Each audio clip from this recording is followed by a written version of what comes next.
সবাইকে নমস্কার, ত্রিপুরাবাসী এবং আপনাদের মিডিয়াদেরকে সবাইকে নমস্কার জানাই।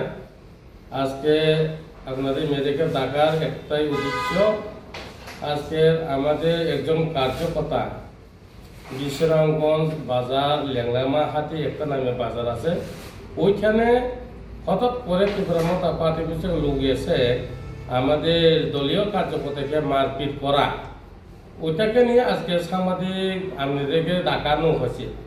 তো আমি প্রশ্ন করতে চাই, রাজনৈতিকভাবে যার যার করতেই পারে, কিন্তু বাজার মাঝ পথে মারপিট করা ওইটা কিন্তু ভালো নয়, আমাদের শুভও নয়। কেননা রাজনীতি সবার অধিকার আছে, রাজনীতির ক্ষেত্রে করতেই পারে যার যার রাজনীতি যার যার ভালোবাসার, যেমন মনে করো BJP, IPF, Tripura CPM, Congress করতেই পারে, কিন্তু আমাদের বিশ্রামগঞ্জ বাজার আগরতলা দ্বিতীয় শহর ভাবি আমরা, ওই জায়গা পর্যন্ত যদি আমাদের কোনো সুরক্ষা নেই, ওই জায়গা পর্যন্ত আমি ধিক্কার জানাই ওই সব রাজনীতিগুলোকে। কিন্তু রাজনীতি করতেই পারি আমরা, কিন্তু আমরা দ্বিতীয় শহর যেটা বিশ্রামগঞ্জকে ভাবি, ওই জায়গা পর্যন্ত আমাদের কার্যকর্তা রেখে নেই। তো আমি বলতে চাই, রাজনৈতিকভাবে মোকাবিলা করা একটা জিনিস, আর পারস্পরিক একটা জিনিস, আর বাজার মিলন একটা জিনিস। তো আমি বলতে চাই, ওইখানে আমার কার্যকর্তা মারপিট খাবে, তো আমরা সে থাকবো না। আমরা এই কারণে আজকে থানা দ্বারস্থ হই।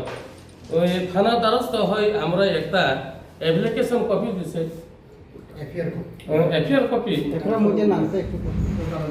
ওই আমরা আমার কার্যকর্তা রঞ্জিত দেববর্মা নামে ওনাকে মারপিট করা হয়েছে, বাবা সম্প্রদায় দেববর্মা। তো যারা মারপিট করছে ত্রিপুরা মতা পার্টি অফিস থেকে এসে সমগ্রা মারপিট করছে খনিরাজ দেববর্মা, বয়স 35 বছর, পিতা থুনতা দেববর্মা নামে পরিচিত। আসল নাম আমরা জানি না, কিন্তু থুনতা দেববর্মা নামে পরিচিত, গ্রাম গুর্জনতলি পাড়া। তো আরেকজন নাম হচ্ছে সুধীর দেববর্মা উর্ফে কলিং দেববর্মা নামে পরিচিত, উগ্রবাদী, বয়স 47 বছর, পিতা সম্প্রদায় দেববর্মা, গ্রাম রংমালা তুই বখরক নামে আমরা জানি। আরেকজন রতন কিশোর দেববর্মা, 42 বছর, পিতা রমেশ দেববর্মা, গ্রাম রংমালা, পূর্ণ সাধন পাড়া।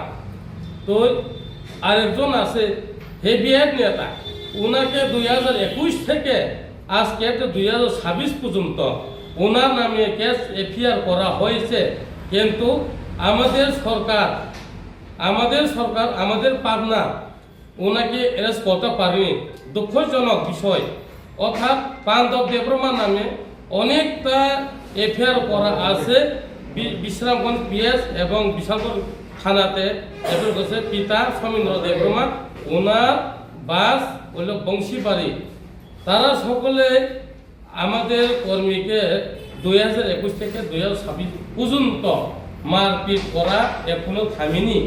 তো আমি চাই আমাদের ভারতীয় জনতা পার্টি, আমাদের রাজ্যের মাননীয় মুখ্যমন্ত্রী এবং মাননীয় আমাদের পার্টি সভাপতি, রাজ্য কমিটি সভাপতি রাজীব বতাস, আমি অনুরোধ করব ওনাদেরকে সরকার পার্টনার হয়ে সরকারের বন্ধুত্ব থেকেও আমাদের কার্যকর্তা কেন মারপিট খেয়েছে, আমি ওনার প্রশাসনের মাধ্যমে, আমরা প্রশাসনের মাধ্যমে আমি ওনাকে শাস্তি দাবি চাই।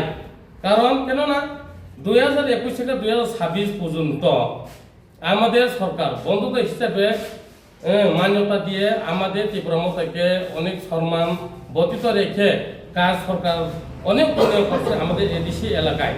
তো আমি বলতে চাই, আমাদের মাননীয় মুখ্যমন্ত্রী এবং আমাদের মাননীয় রাজ্যের সভাপতিকে আমি অনুরোধ করতে চাই, আমরা আর ধৈর্য আর সহ্য হই না।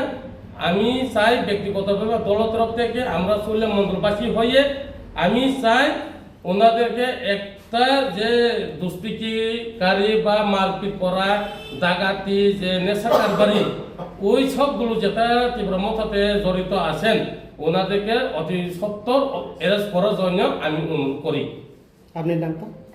আমি মন্ডল জেনারেল সেক্রেটারি চৈলা মন্ডলের নীরদ দেববর্মা, আছেন জনজাতি সভাপতি বিশ্ব দেববর্মা, আছেন আমাদের চৈলা মাধ্যমিক ব্লকের ভাইস চেয়ারম্যান, আছেন আমাদের কার্যকর্তা এবং মাজার যে খাচ্ছে রঞ্জিত দেববর্মা, সবাই